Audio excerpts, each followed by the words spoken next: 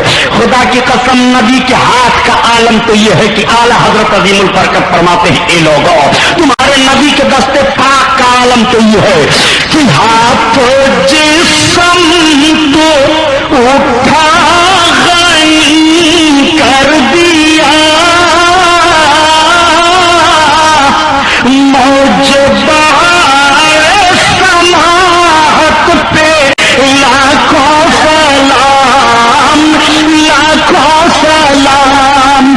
اور خوشبو کی بات آئی تو سن لو, جب میرے آقا صلی اللہ تعالیٰ علیہ وسلم ہجرت فرما کر کے مکہ شریف سے مدینہ طیبہ آئے اور پہلی بار مدینہ طیبہ میں حضرت بلال رضی اللہ تعالیٰ عنہ نے اذان دی. اذان کے الفاظ کو مدینہ شریف کے بچوں نے جب پہلی بار سنا تو نقل اتارنا شروع کر دیا.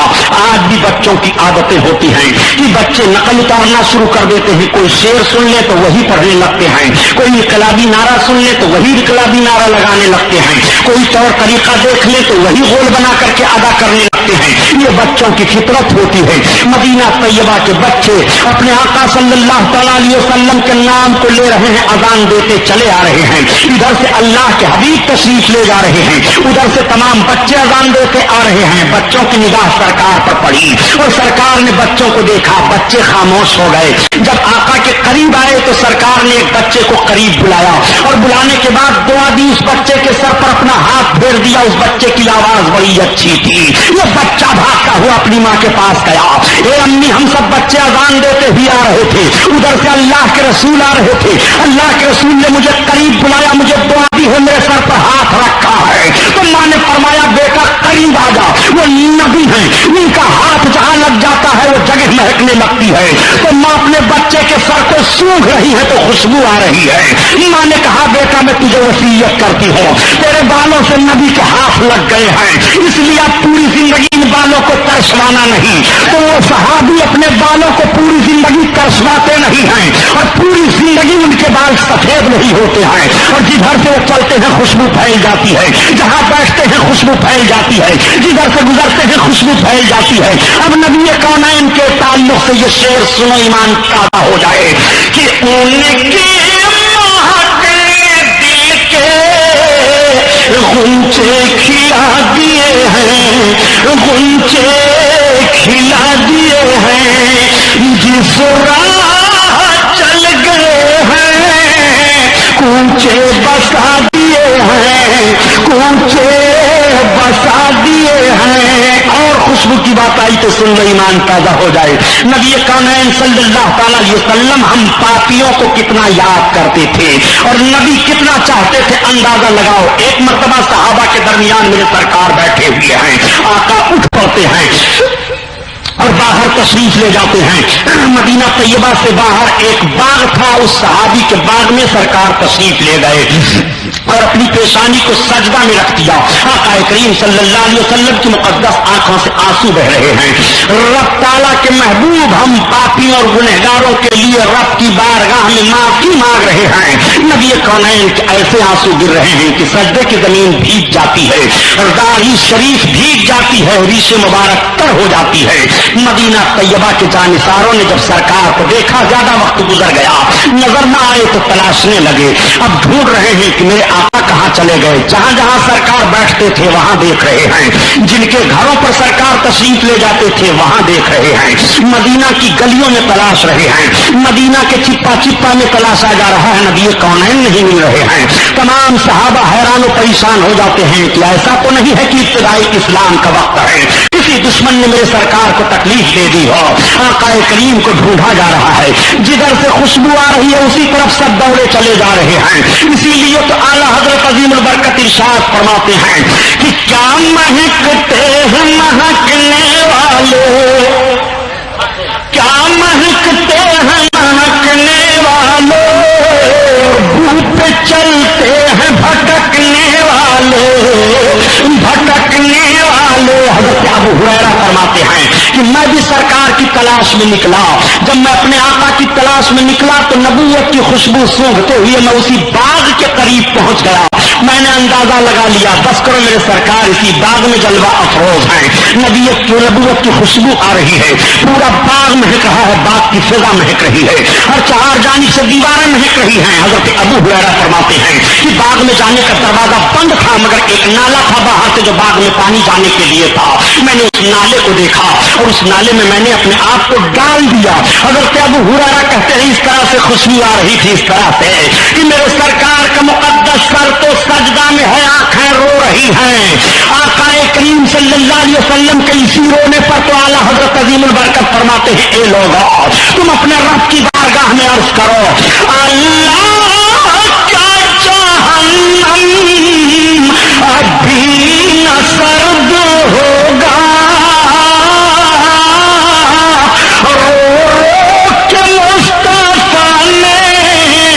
دریا بہا دیے ہیں, دریا بہا دیے ہیں, ان کی مہک نے دل کے غنچے کھلا دیے ہیں, غنچے کھلا دیے ہیں.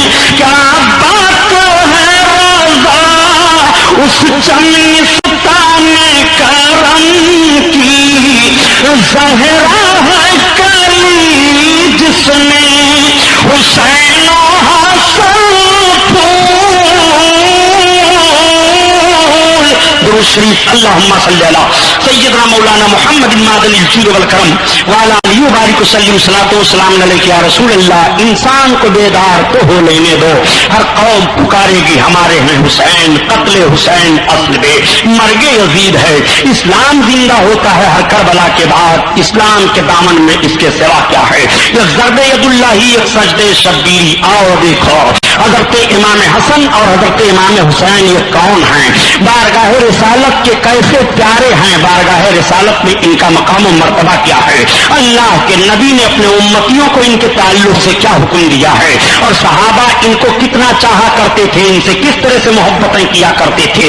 اللہ کے حبیب صلی اللہ تعالی علیہ وسلم تشریف فرما ہے. 15 رمضان شریف کی تاریخ ہے کہ حضرت جبریل علیہ الصلوۃ والتسلیم نازل ہو گئے, اللہ کے حبیب کی بارگاہ میں حاضر ہوتے ہیں اور عرض کرتے ہیں یا رسول اللہ آپ کا رب آپ پر سلام پیش فرماتا ہے, اور ایک ریشم کا ٹکڑا سرکار کی بارگاہ میں پیش کر کے عرض کرتے ہیں یا رسول اللہ آپ اسے ملاحظہ فرمائیے. نبی کونین اس ریشم کے ٹکڑے کو دیکھتے ہیں, اس پہ ایک منقش ہے, تصویر بنی ہوئی ہے. آقا کریم مسکرانے لگے دیکھ کر کے ایسا لگ رہا ہے کہ یہ میری اپنی بچپن کی تصویر ہے. نبی کونین مسکرا ہی رہے تھے کہ حضرت جبریل عرض کرتے ہیں یا رسول اللہ اس کپڑے پر آپ جس تصویر کو ملاحظہ کر رہے ہو وہ آپ کی بیٹی فاطمہ کی گود میں تشریف لا چکے ہیں. اللہ کے حبیب کو بڑی خوشی ہو جاتی ہے.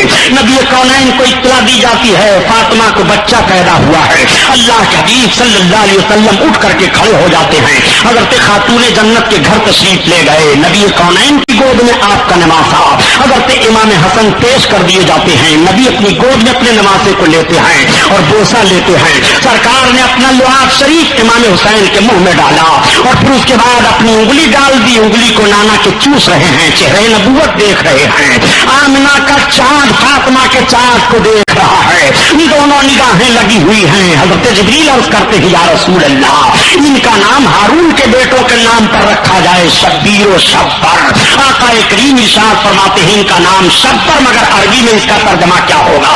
حضرت جبریل عرض کرتے ہیں یا رسول اللہ حسن. آقا ارشاد فرماتے ہیں ان کا نام حسن ہے. حضرت امام حسن کا نام رکھ دیا آقا کریم صلی اللہ علیہ وسلم نے. حضرت رسول کائنات کس طرح محبت کرتے ہیں, امام حسن کو سوگا کرتے تھے.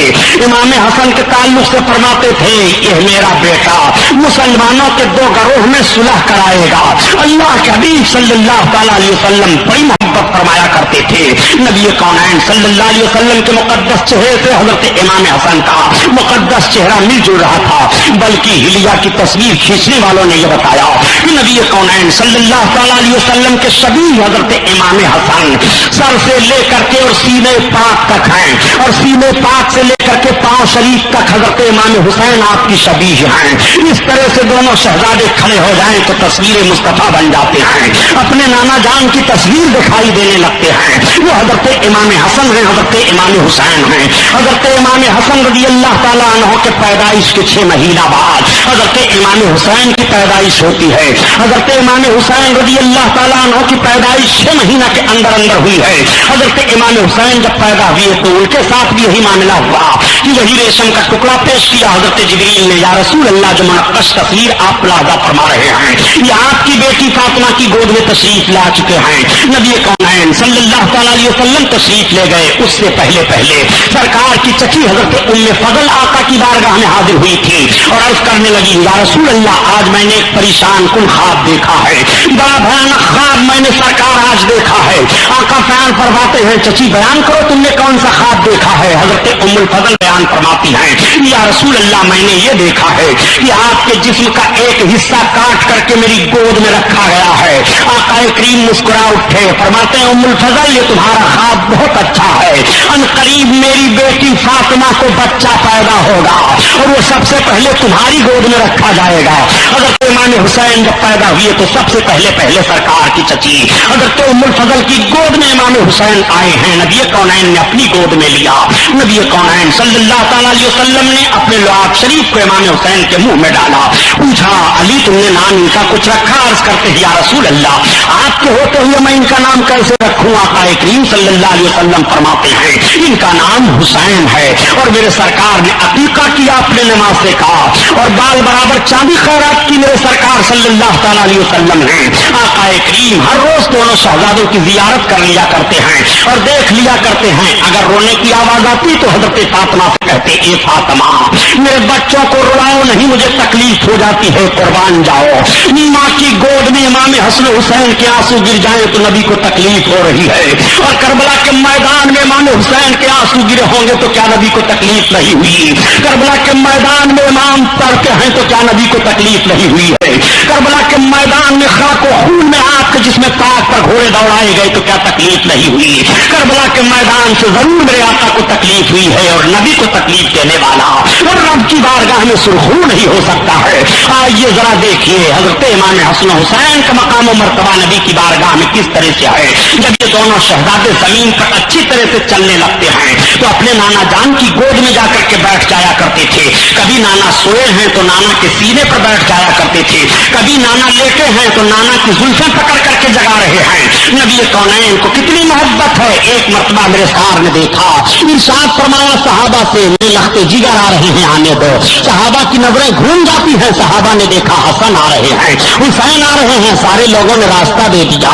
یہ دونوں شہزادے جا کر کے نانا کی گود میں بیٹھ جاتے ہیں، نبی کونین بوسہ لیتے ہیں۔ صحابہ کی نگاہیں دیکھ رہی ہیں کہ نبی کو حسین و حسن سے کتنا پیار ہے، کس طرح سے ان دونوں کا خیال رکھا جا رہا ہے، سارے صحابہ دیکھ رہے ہیں۔ حضرت نبی کریم صلی اللہ تعالیٰ علیہ وسلم اپنے آقا صلی اللہ علیہ وسلم کو اپنے نمازوں سے کتنا پیار ہے، ذرا ملاحظہ فرماؤ۔ نماز میرے سرکار پڑھ رہے ہیں کہ عین نماز کی حالت میں امام حسین جاتے ہیں اور پشت نبوی پر سوار ہو جاتے ہیں۔ اللہ کے حبیب صلی اللہ علیہ وسلم نے اپنے سجدے کو لمبا فرما دیا۔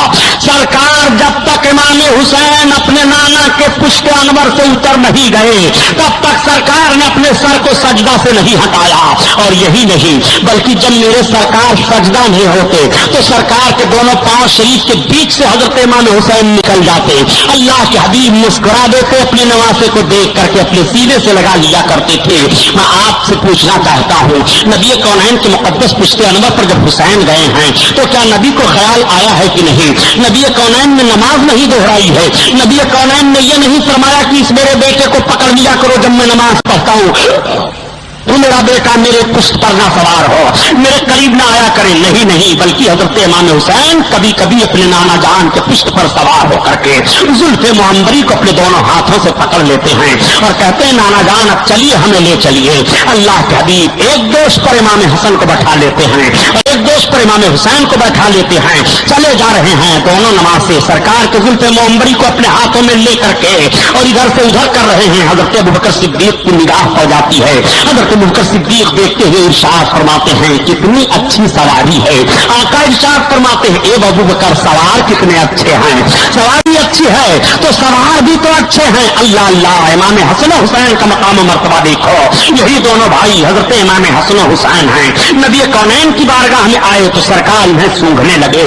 صحابہ دیکھ رہے ہیں سونگھنے کو. آقا ارشاد فرماتے ہیں یہ حسن و حسین ہمارا ریحانی فی دنیا, یہ دونوں دنیا میرے پھول ہیں. میں انہیں سونگھا کرتا ہوں. پھول کو سونگھا جاتا ہے. آج اپنے بچوں کا بوسہ تو ضرور لیا جاتا ہے, بچے کو چوما چاٹا تو ضرور جاتا ہے, مگر سونگھتے ہوئے آپ نے دنیا میں کسی انسان کو نہیں دیکھا ہوگا.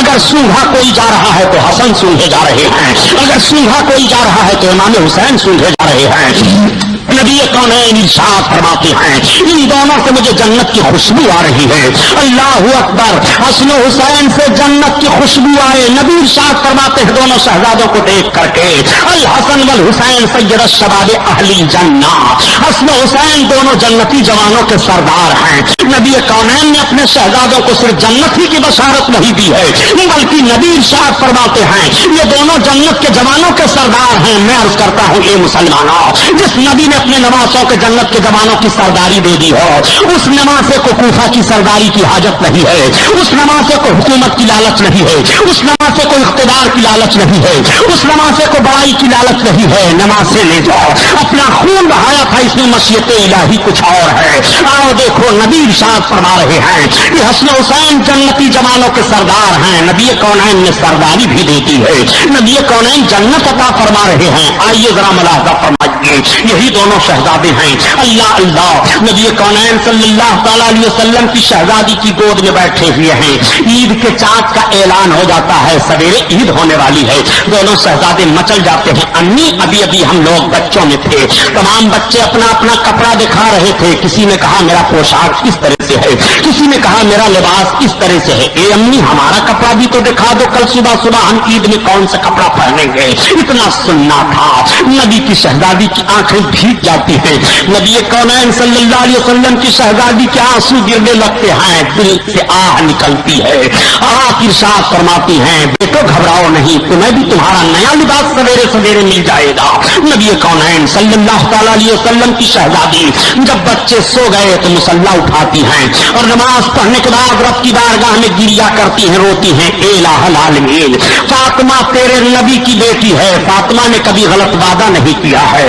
اے پروردگار, فاطمہ کبھی جھوٹ نہیں بولی ہے. اے میرے مولا, فاطمہ کی لاش تیرے دست قدرت میں ہے. اے پروردگار, تیرے رسول کے شہزادوں نے نیا لباس طلب کیا ہے. میرے مولا, فاطمہ کی حالت سے تو واقف ہے. پروردگار, اگر سویرے سویرے تیرے محبوب کے نواسوں کو لباس نیا نہ ملا تو ان کا دل ٹوٹ جائے گا, اور ان کے دل پر کیا گزرے گی کہ میری ماں بھی غلط وعدہ کرتی ہے. اے میرے پروردگار, تو ارحم الراحمین ہے. مولا, تو ہی عزت دینے والا ہے. پروردگار, رب کی بارگاہ میں آنسو بہا رہی ہیں. موتی سمجھ کے شان قریبی نے چن لیے, قطرے جو گرے تھے اور کئی انفعال کے. اسی لیے میں کہا کرتا ہوں اے مسلمانوں, ذرا رب کی بارگاہ میں آنکھوں سے آنسو بہا کر کے تو دیکھو. اگر محبت الہی میں آنکھوں سے آنسو بہ گئے, موتی سمجھ کے شان قریبی نے چن لیے. خوف الہی سے آنکھوں سے آنسو گر گئے, موتی سمجھ کے شان قریبی نے چن لیے. رسول اللہ کی محبت میں آنکھوں سے آنسو بہ گئے, موتی سمجھ کے شان قریبی نے چن لیے. گناہوں کو یاد کر کے آنکھوں سے آنسو بہ گئے, موتی سمجھ کے شان قریبی نے چن لیے. رب کی بارگاہ میں آنسوؤں کے قطرات کی بڑی قیمتیں ہوا کرتی ہیں. یہ ایک آنسو کا قطرہ پیارے نجات دلا دیتا ہے. یہ ایک آنسو کا قطرہ عرش الہی ہلا دیتا ہے. یہ ایک آنسو کا قطرہ تمہیں نجات کا پروانہ دلا دیتا ہے. یہ ایک آنسو کا قطرہ تمہیں بخشش کی ضمانت دے دیتا ہے. یہ ایک آنسو کا قطرہ تمہیں محبوبیت کا درجہ دے دیتا ہے. کبھی کبھی یہی ایک آنسو کا قطرہ تمہیں عرفان کی منزل پر پہنچا دیتا ہے. کبھی کبھی یہی آنسو کا ایک قطرہ تمہارے تاریخ دل کو روشن و منور کر دیا کرتا ہے. کبھی کبھی یہی آنسو کا ایک قطرہ تمہاری کھوئی ہوئی قسمت واپس کر دیتا ہے. کبھی کبھی تمہاری تقدیر کے رخ کو بدل دیتا ہے. موتی سمجھ کے شان قریبی نے چن لیے. قطرے جو گرے تھے اور کئی انفعال کے, ذرا ملاحظہ کرو. نبی کونین صلی اللہ تعالی علیہ وسلم کی شہزادی رو رہی ہیں. صبح کا سفیدہ نمودار ہو جاتا ہے. نماز فجر ادا کرنے کے بعد فاطمہ بیٹھتی ہیں, تب تک دروازے پر آواز آتی ہے, اے بنت رسول, اپنے